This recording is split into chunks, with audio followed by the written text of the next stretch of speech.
Hello and welcome. I'm Emily McCabe, and this is Fish and Game Changers, brought to you by Maine Department of Inland Fisheries and Wildlife. In this series, I join our staff in the field to learn more about what they do, why they love it, and what drives them to apply their time and talent to the Maine outdoors. I recently caught up with Sergeant Kyle Hladik at our headquarters in Augusta.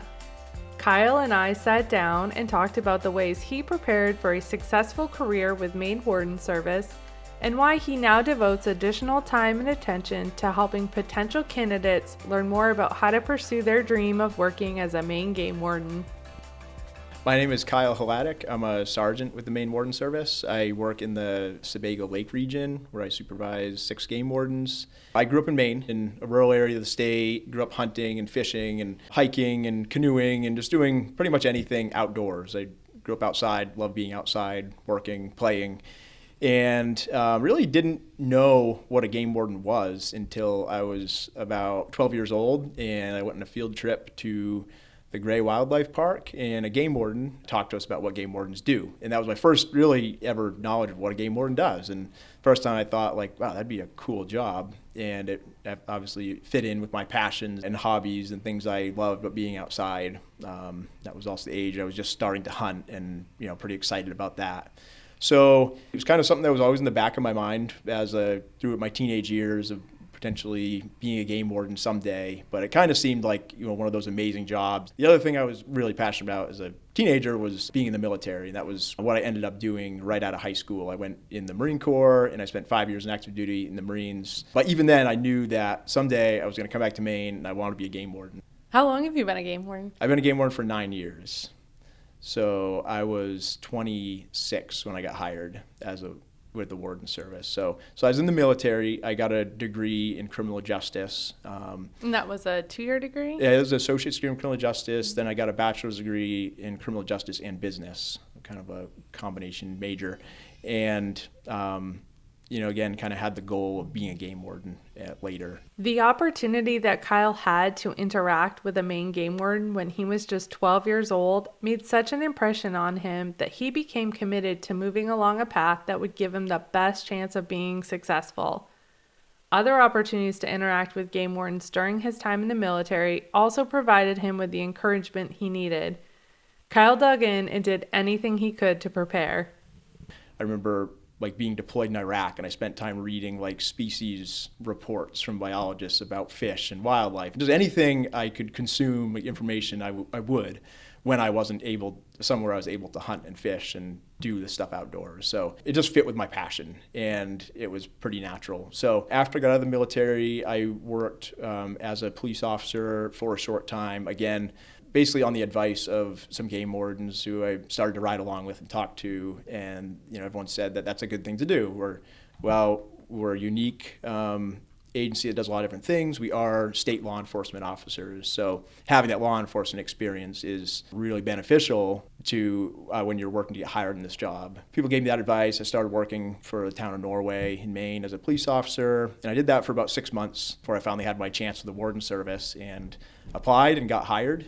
The advice and support Kyle received from game wardens over the years meant so much to him. He now looks for any opportunity to provide that same support to others who are dreaming of a job as a Maine game warden. My perspective now as a game warden, to think of that warden that talked to me and the other students when I was 12 years old, I'm sure he has no memory of that, and it might have even been an inconvenience in his day to do that in some ways, or the colonel taking the time to talk to me. I talked to a lot of people that, maybe send a message online to the department asking about a career at the Warden Service, or high school students, just different people who have an interest. And, we talk to hundreds every year. Maybe 1 out of 100 actually even ends up applying. But for me, those conversations were really impactful. That conversation that game warden gave when I was 12 years old, that was so impactful on me. I probably wouldn't be a game warden if it wasn't for that.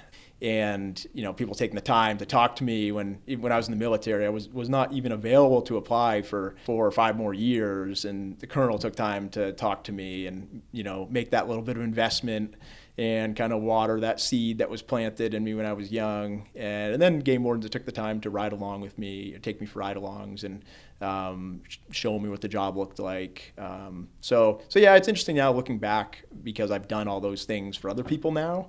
Like I said, it's not like everyone who has interest applies, but I realize now and tell other wardens that it's such an important part of our job and that outreach, because we will have an impact on somebody, just like those wardens had an impact on me when I was young. Nowadays, many law enforcement agencies have at least one staff member who solely focuses on recruitment.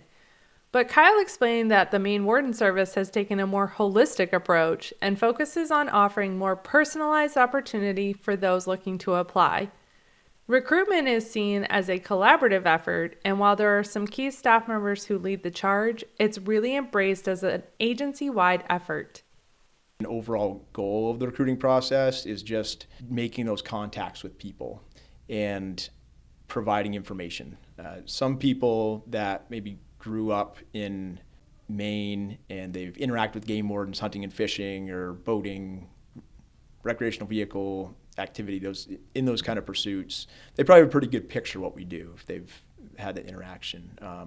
But I think it's possible to grow up in Maine or any other state and engage in the outdoors and not have those interactions. So I think a lot of what we're trying to do is just share information and help people identify within themselves if this is the right thing for them to pursue. The job of a game warden in Maine is both exciting and challenging, but it certainly isn't for everyone. It takes the right kind of person to really love this job, and we want to help those people identify if that's right for them. And if they think it is, then we want to get them in the process and help them through, because we want to hire people who are a good fit. So a lot of it is making those initial connections and engaging with the right people, helping potential applicants make connections that will help them through this process. Or even if someone is lacking in some area of knowledge that is important for an applicant to have, we spend time helping them get that knowledge or connecting them with resources that would help them be better prepared to be a game warden. My perception, I think, when I was in that phase of life where I was really starting to pursue this career, was that, man, if you weren't an avid hunter who killed a deer every year, had bear hunted and moose hunted and turkey hunted and done all the different kinds of hunting and fly fished and trolled and bass fish and everything, if you didn't have all that experience, then you just couldn't do the job. We want to help, I guess, make that process attainable for people. The knowledge base and experience is really important for people who we're going to hire, but there's different ways to get that knowledge and different backgrounds you can come from. We've hired people who, have more recently started hunting since they've been an adult, and we've hired people who are well-rounded in all different areas of the outdoors, and all of them have something different to contribute to the team.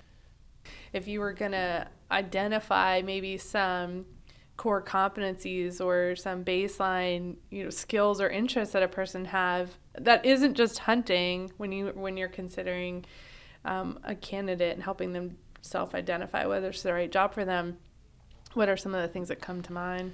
So one of the first things I always tell people when they ask me that question, the first things I bring up is character. And it's not the first thing that comes to most people's mind, but I think more important than experience, education, anything else like that is character.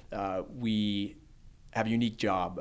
Like I said before, we're state law enforcement officers. So that in itself requires a certain level of integrity and character that I would say should be above average, above what you'd expect of the average person. We should hold ourselves to a higher standard as law enforcement officers. We work very independently as game wardens. So me as a supervisor now, I have other responsibilities that often take me away from the field. The game wardens who I supervise some of them work on different schedules than I do. So I'm not looking over their shoulder, seeing what they do. I'm not telling them when to start their day every day. I'm not telling them where to go and what activity to focus on that day. I trust that they're all doing that on their own. And that requires much greater level of integrity, work ethic, drive, self-motivation than the average job does.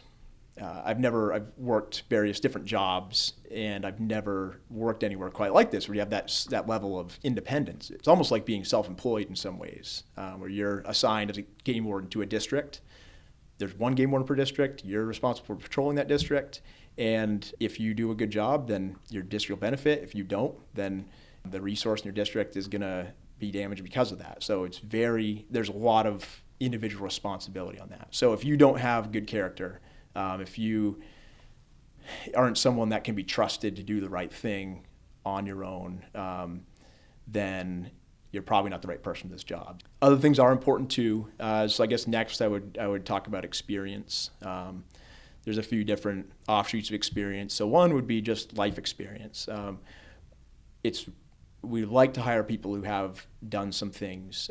We hire people from, 20 years old, all the way up to someone who's doing this as a second career. But either way, we like to see that someone has gained some experiences. That could be a high school student playing sports and having done some things, pursued some things, set some goals and accomplished some goals in that arena. Or it could be someone who's worked a different job as, say, a logger or a heavy equipment mechanic, and they've gained experience being to work on time, communicating with people, building relationships, a job where you interact with people from the community. We wear a lot of hats. We have to communicate with a lot of people from the public, and someone who has already gained those kind of experience and developed some of those skills is going to be an asset to us.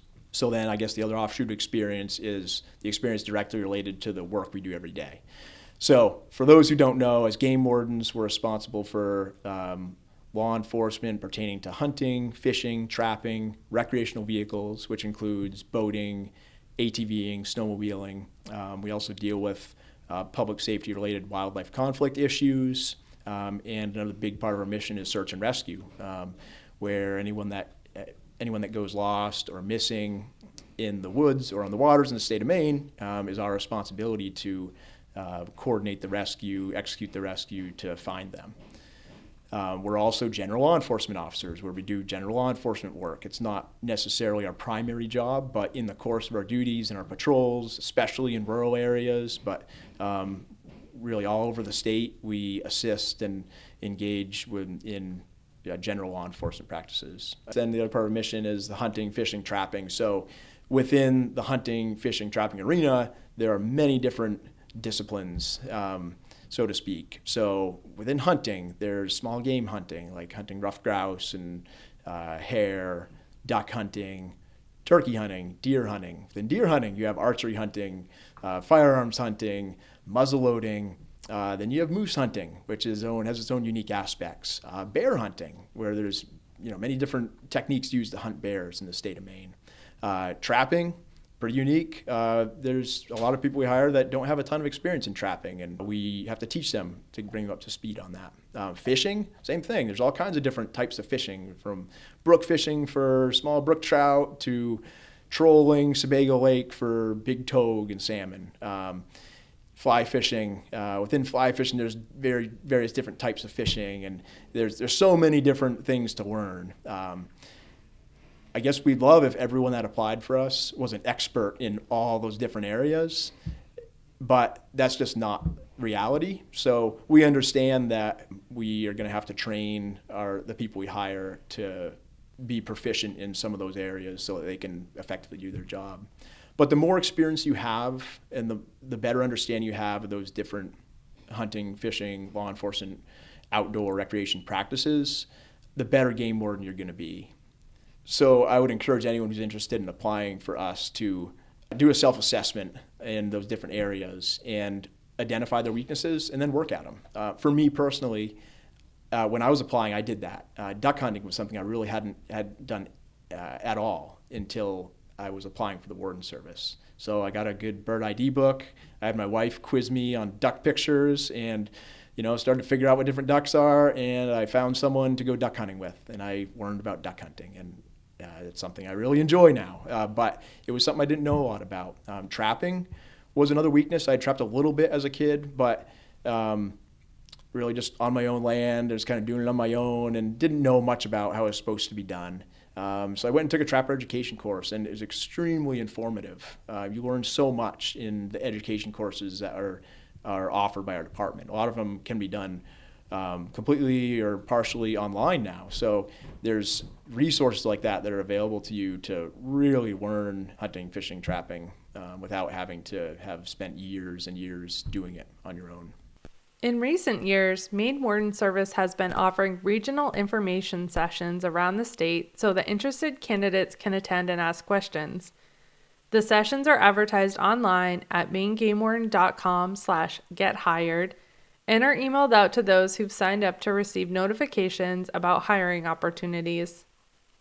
Basically what that is a set time and place where you can go and game wardens come give a presentation on what our job looks like and answer questions from the group about what we do every day. Talk about the job, talk about the hiring process, talk about the training process, and talk about how to better prepare yourself if this is something you really want to pursue. It gives an opportunity to make one-on-one connections after the talk with the game wardens who are present there. And from that, sometimes we'll set up ride-alongs with people who are really serious about pursuing this as a career, where you get to spend a little more time in the field actually seeing what the job is like. Currently, many law enforcement agencies across the United States are struggling to recruit and hire. I wondered if we were seeing the same struggle here in Maine, and more specifically within Maine Warden Service. I think that in the Maine Warden Service, we're really fortunate compared to a lot of law enforcement agencies. There's a lot of law enforcement agencies who cannot get people to apply, and I think we're the best law enforcement agency in the state. I think we have some of the best employees and the highest levels of professionalism of any agencies in the state.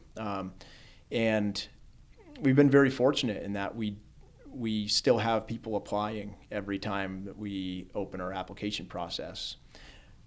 I think part of the reason for that is because people want to work for an agency that has high standards.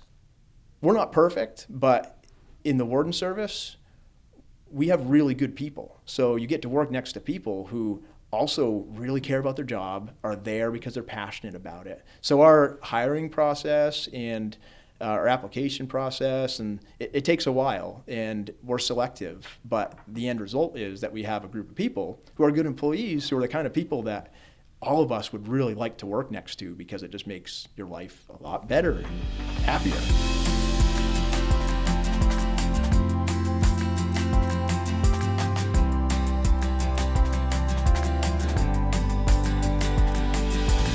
Thanks so much for listening. If today's episode piqued your interest and you or someone you know might be interested in taking the next steps, head on over to maingamewarden.com/gethired, where you can find all the details about the hiring process and how to get in touch with Maine Warden Service if you have questions or want more information about career opportunities.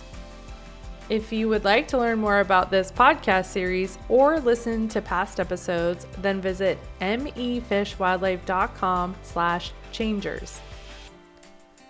Join me next week as I chat with another member of the Inland Fisheries and Wildlife team and explore what it is that makes them a game changer. In the meantime, be sure to hit subscribe on your favorite listening app, and if you have a minute, leave us a review and let us know what you think.